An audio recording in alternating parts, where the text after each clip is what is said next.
इसका वीडियो भी दे देती हूँ आपको।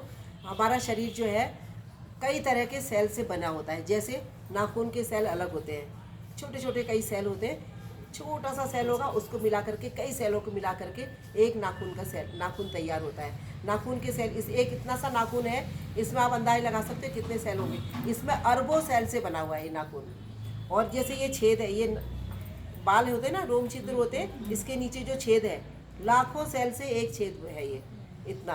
और आपका लीवर है या शरीर का कोई भी अंग है, असंख्य सेल से कई ट्रिलियन, 1 ट्रिलियन होता है 10 खरब, तो कई ट्रिलियन सेल से हमारा शरीर का एक एक पार्ट बना रहता है। और इन सेलों का ये होता है कि इन सेलों में जितनी ज़्यादा ऑक्सीजन जाएगी, जितना खिंचाव होगा, जितने खिंचेंगे, जितना चलेंगे, उतना ये नए नए बनते जाते हैं और पुराने टूट के ख़त्म होते जाते हैं। शरीर का नव निर्माण होता जाता है।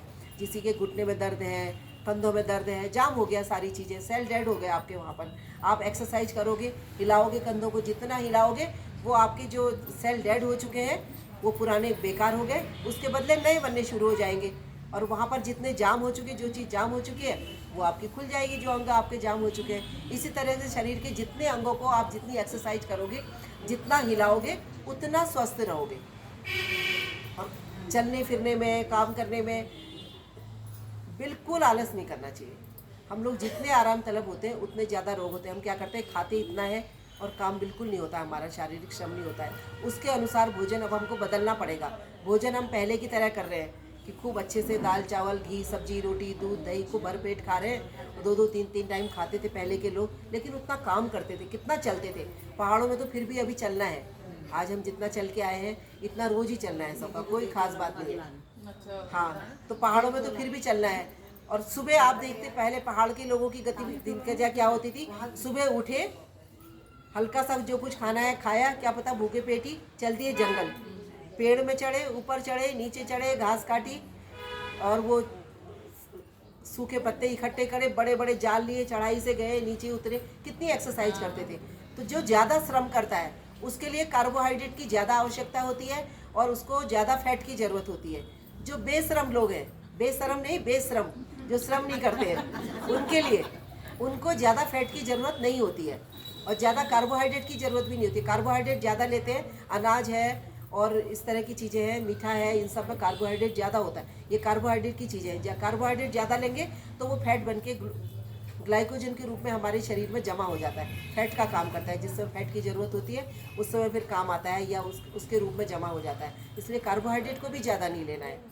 तो कम काम कर रहे हैं उस हिसाब से कम लेना है। तो फल सब्जियां ज़्यादा लो, हल्का सुपाच्य लो, आपके शरीर को सारे न्यूट्रिशन भी मिलेंगे, हर चीज़ मिलेगी। और अंकुरित अनाज सबसे अच्छा है, वो ले लो। मोटापा कम करने के लिए भी, रोगों को ठीक करने के लिए भी। उन्होंने क्या कहा, मेरे को सिर में दर्द है, जिसके भी सिर में दर्द होता है, अनुलोम विलोम प्राणायाम ज़्यादा से ज़्यादा करो। 1 घंटा 2 घंटा 3 घंटा। अब ज़रूरी नहीं है उसमें कि आसन में बैठ के ही करो, नहीं, एक बार सुबह योग क्लास में जितना कर रहे हो करो, ठीक है। उसमें से भी टाइम निकालो अपने लिए। थोड़ी बहुत एक्सरसाइज भी ज़रूरी है। 90% रोग आपके, 90% शरीर के रोग होते हैं आपके प्राणायाम से ठीक। और कुछ चीज़ों को ठीक करने के लिए आपको एक्सरसाइज करना भी ज़रूरी है। इसलिए पूरा संतुलन बना रहना चाहिए। प्राणायाम आपको अगर रोगों को ठीक करना है तो प्राणायाम ज़्यादा करना है। कम से कम 15-20 मिनट आप कपालभाति करो। जिनके सिर में दर्द है, जिनको डिप्रेशन है, माइग्रेन है, सिर दर्द है, 20 मिनट 25 मिनट कपालभाति और ज़्यादा कर लो और अच्छा है। नुकसान क्या है, और चीज़ें भी ठीक होंगी। लेकिन अनुलोम विलोम प्राणायाम 1 से 1.5 घंटा करके देखो, 1 हफ्ता। किसी को अगर माइग्रेन का दर्द होता है हफ्ते में 10 दिन में, तो 1.5 घंटा 2 घंटा करो, अगले हफ्ते होगा ही नहीं, या होगा तो बहुत हल्का होगा। किसी को नींद नहीं आती है, रात भर अनुलोम विलोम कर लो, निश्चित नींद आएगी। आज नहीं आएगी तो कल आएगी, अगले दिन कोई कमजोरी नहीं होगी, कोई सिर दर्द नहीं होगा।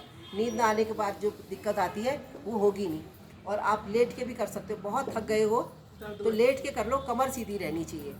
आप कोई टीवी सीरियल देख रहे हो और प्राणायाम कर रहे हो तब भी आप कर सकते हो। वो क्या, ये दूसरी बार नहीं आएंगे, कहेंगे हमने तो सब सुन रखा है। कौन? नहीं अच्छा सुनो, ये मैंने सिर दर्द के लिए बता दिया। ज़्यादा से ज़्यादा अनुलोम विलोम करो, ठीक है।